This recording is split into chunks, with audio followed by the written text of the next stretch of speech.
सरकार से ये सवाल हम लोगों का है कि वो क्या राजनीति से ऊपर है, राजनीतिक प्रक्रिया से नहीं वो लोग चुनते हैं। सरकार को और सबको हमारा सपोर्ट करना चाहिए, हमें स्वायत्त रखना, स्वतंत्र रखना चाहिए। उनके विचारधारा को सही दिशा देना ये शिक्षकों का काम होता है कि हम देश को कुछ नई चीज छात्र दे सकें, देश उन्नति कर सकें, ये उस उन्नति को रोकने का काम कर रहे हैं। बिल में माने हो जाएगा, तब्दील हो जाएगा, फिर भी हम लोगों का आंदोलन चलेगा। और जहाँ एजुकेशन खराब हुआ तो याद रखिएगा वो देश ही खराब हो जाता है। तो क्या आप चाहते हैं कि इस तरह की प्रतियोगी भावना को खत्म कर देना? कानून से लेकर के सबके दरवाजा हमारे लिए खुला है, हम लोग अपना आंदोलन जारी रखेंगे। नमस्कार, आप लवशीज देख रहे हैं, मैं हूं आपके साथ ऋषि। पटना विश्वविद्यालय के जितने भी कर्मचारी हैं वो अब हड़ताल पर आ गए हैं। तस्वीर देख लीजिए, सभी के हाथों में एक तख्तिया है और तख्तिया जो है विश्वविद्यालय अधिनियम 2026 के विरोध में जो है वो तमाम कर्मचारी वो सरकार को हल्ला बोल के नारे के साथ संबोधन कर रहे हैं। बातचीत करेंगे। आप लोग सरकार के खिलाफ मोर्चा खोल दिए हैं, सरकार तो कह रही है कि ट्रांसफ़र पोस्टिंग की जो प्रक्रिया होगी वो सरकार करेगी, उसके बाद तो सब कुछ तो कॉलेज और प्रशासन के हाथों में है। कॉलेज और प्रशासन के हाथ में कुछ नहीं रहेगा। हम लोग विश्वविद्यालय जो नियम है उस नियम के अनुसार, स्टैट्यूट्स के अनुसार 1976 पटना विश्वविद्यालय स्टैट्यूट्स और बिहार के अन्य विश्वविद्यालयों के स्टैट्यूट्स उसके द्वारा गवर्नड होते हैं। तो हमारे कुलाधिपति जो है वो राज्यपाल हैं और कुलपति के अधीन हम लोग हैं, पर ये सरकारी नियंत्रण अभी तक नहीं रहा है। इसके बाद जो होना है वो होगा कि सरकार डायरेक्ट अपने नियंत्रण में इसको रख लेंगे और सरकारी कर्मचारी को के जैसा हम लोग शिक्षक जो है जो उच्च शिक्षा में है उनको ट्रीट करेंगे। उससे क्या होगा कि सरकार अपने अंदर आप लोगों को रख के और ट्रीट करेगी, काम करवाएगी अपने अनुसार। एग्जैक्टली आप लोग कुछ दिन पहले देखे होंगे कि 100 दिन सरकार के जो पूरे हुए थे उसमें नवस्थापित जो कॉलेज हैं उनके लिए एक अधिसूचना जारी हुई थी कि वो टीचर, स्टूडेंट सब कोई उनको ले आकर के एक जगह रखे और सरकार का गुणगान करे। अब हम लोगों को जो सैलरी मिलती है, डेवलपमेंट के लिए जो पैसे मिलते हैं वो उसको ग्रांट्स इन एड कहा जाता है, यानी हम लोगों को सरकार सहायता देती है। आप लोग जानते हैं कि शिक्षा, स्वास्थ्य ये सब राज्य सरकार और केंद्र सरकार ये जॉइंट उनके उसमें आते हैं, दायरे में आते हैं। और ये शिक्षा क्षेत्र, उच्च शिक्षा ये जो है ये स्वायत्तता का जगह है, ऑटोनॉमी की जगह है, क्योंकि उच्च शिक्षा में राजनीति से ज़्यादा क्रिटिकल थिंकिंग की ज़रूरत है। सरकार से ये सवाल हम लोगों का है कि वो क्या राजनीति से ऊपर है, राजनीतिक प्रक्रिया से नहीं वो लोग चुनते हैं। तो कहने का मतलब वो आज़ादी हम लोगों से क्यों छीन रहे हैं, पहली बात। दूसरी बात है कि क्या उच्च शिक्षा में जो उच्च शिक्षित लोग हैं उनको वो राजनीति में नहीं देखना चाहते हैं। वो क्या चाहते हैं कि जो शिक्षित उतना नहीं है, लुम्पेनिज्म जो कह रहे हैं कि उन्माद, उत्पात फैला रहे हैं, उसी टाइप के सिस्टम बरकरार रहें। हम लोग जैसे शिक्षित लोग, संगठित लोग, डिसिप्लिन्ड लोग उसमें ना जाए। तो ये नियंत्रण जो है ये हमारा जो अपना बोलने की आज़ादी है, अपनी मांग रखने की आज़ादी है, जो स्वायत्तता है, पढ़ने लिखने, पढ़ाई लिखाई करने की जो आज़ादी है, ये सारी की सारी छीन लेंगे। और ये खाली शिक्षक को एक दलदास या एक क्या कहें अपना अधीन एक सामान्य कर्मचारी के रूप में वो लोग रखना चाहते हैं। क्या लग रहा है जिस तरह से सरकार ने 2026 बिल लाए उसके खिलाफ आप लोग नारेबाजी कर रहे हैं? सरकार तो कह रही है कि हम सभी जितने भी विश्वविद्यालय के शिक्षक हैं उनकी समस्या को देखते हुए काम कर रहे हैं। समस्या को देखते हुए काम किए होते तो उसमें बिल लाने की ज़रूरत ही क्या है? एक तो पहली ये कन्फ्यूजन क्लियर हो जाना चाहिए कि इस तरह की बिल अभी तक पारित नहीं हुआ है, ये अधिनियम के तहत ही अभी है, इसीलिए अभी तक हम लोग चल रहे हैं, माने हमारा कार्यक्रम चल रहा है।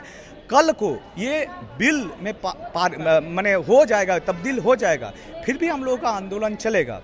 क्योंकि एक चीज़ ये भी तो आप लोगों को जानना चाहिए, सोचना चाहिए, आप लोग जानते भी हैं कि हम लोग सारे लोग जो आए हैं वो अलग अलग कमीशन से चुने हुए आए हैं। उसमें मेरिट के आधार पर हम लोगों को पदस्थापना दिया गया है। अब ये सब कैसे एक साथ हो सकता है कि हम लोग बीपीएस से कोई चुने हुए हैं, बीएससी से चुने हुए हैं जो कि ऑटोनोमस काउंसिल्स है, बॉडीज़ हैं, तो कैसे आप जो है कि सबके साथ हम लोगों को एक साथ कर देंगे? आगे आप लोग क्या सोचे हैं? अगर सरकार आप लोग की बात नहीं सुनती है, बिल को ला दिया जाएगा, बिल पास भी अगर हो जाए तो फिर क्या करेंगे कर्मचारी? पहले तो हम लोगों का उपक्रम यही है कि सदन के बाहर और सदन के भीतर जो भी चर्चाएं या विरोध चल रहा है उस तरह से चलता रहे। दूसरी बात, इसके बाद भी ये हो तो हम लोग अपना जो पटना विश्वविद्यालय की बात करें तो जो संयुक्त संघर्ष समिति मोर्चा गठित हुआ है वो अपना मोडस ऑपरेंडी आगे का जो एक्शन प्लान उसके हिसाब से तय करेगी और चलेगी। पर ये ज़रूर है कि कानून से लेकर के सबके दरवाज़ा हमारे लिए खुला है। हम लोग अपना आंदोलन जारी रखेंगे, संघर्ष जारी रखेंगे जब तक ये विधेयक को वापस ना लिया जाए। अगर सरकार विधेयक वापस नहीं लेती है, लगातार आप लोग इसी तरह से आंदोलन करेंगे, हड़ताल पर जाएंगे, तो फिर विश्वविद्यालय कौन चलाएगा?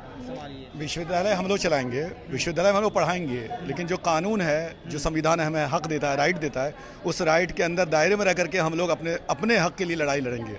क्योंकि ये हमारी डेमोक्रेसी नहीं, हमारी जो ऑटोनॉमस बॉडी है उसको ये ख़राब करना चाहते हैं। और इसको सरकारी टीचर की तरह कि जिसको चाहेंगे जहाँ भेज देंगे।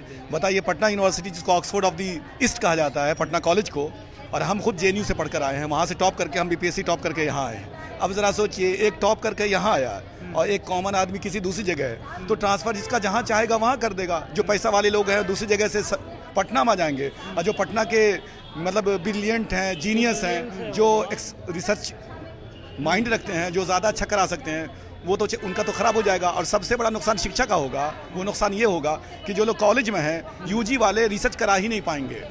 और जैसे देखिए, आप किसी को फूट डालो, राजनीति करो, ये अच्छी बात नहीं कि UG को PG से अलग कर दो।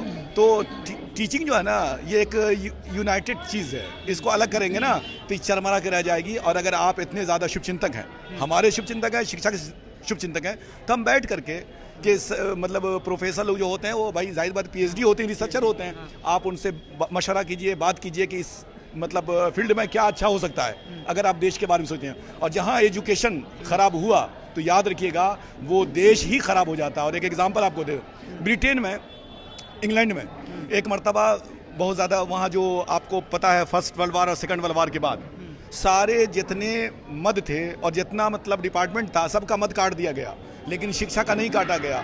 तो अपोजिशन ने आवाज़ उठाई कि सबका आपने मद काट दिया है, टीचिंग का क्यों नहीं, मतलब शिक्षा का क्यों नहीं काटा। उन्होंने जो जवाब दिया वो सुनने के लायक है। कहा कि अगर एक नस्ल हमारी ख़राब हो जाएगी, हमारी बिल्डिंग नहीं बनेगी कोई बात नहीं, लेकिन हमारी नस्ल ख़राब हो जाएगी तो उसको सुधारना, संभालना इम्पॉसिबल है। इसलिए हम बिहार सरकार से बहुत ज़्यादा विनम्र होकर उनसे हम लोग मतलब आग्रह करते हैं कि इस बारे में कुछ ना करें, क्योंकि शिक्षा व्यवस्था ऐसे ही चरमराई हुई है और उसमें अगर आपने कुछ किया तो ये अफसरशाही का दखल होगा। और अफसरशाही कुछ लोग हैं जो प्रोफेसर को देखना नहीं चाहते हैं। लग रहा है कि अफसरशाही की ओर बढ़ रही है विश्वविद्यालय को लेकर के, जो कर्मचारी है उनके खिलाफ। देखिए, जो शिक्षा है वो स्वतंत्रता और स्वायत्तता का विषय है। जब एक कैप्टन एक हवाई जहाज़ लेके आकाश में उड़ता है तो उसके लिए एक सहयोगी कैप्टन मिलते हैं, प्लस कई एयरपोर्ट से ATC रहते हैं जो उनको रूट दिखाते रहते हैं, वो चलते हैं। और शिक्षक जब स्वतंत्र होकर पढ़ाना चाह रहा है और बच्चों को कुछ देना चाह रहा है, देश को देना चाह रहा है, देश को सुधारना चाह रहा है, तो ये हमारी स्वायत्तता भंग करने पे लगे हुए हैं।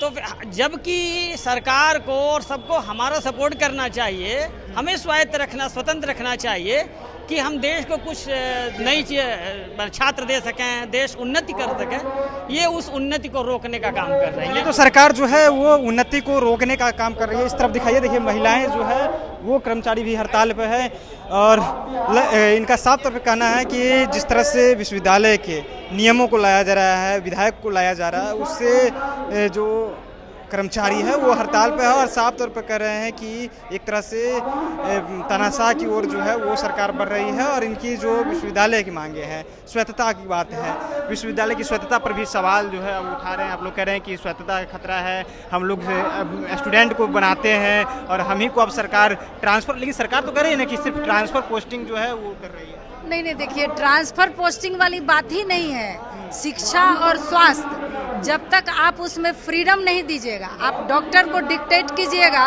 कि रोगी का इलाज इस तरह से हो, तो वो नहीं कर सकेगा। उसी तरह आप शिक्षक को डिक्टेट कीजिएगा तो शिक्षक स्वायत्त होकर ही पढ़ा सकता है। और जो युवा जो हमारे समाज के हैं उनको सही दिशा में भेजना, चाहे वो जिस भी विचारधारा के हों, उनके विचारधारा को सही दिशा देना ये शिक्षकों का काम होता है।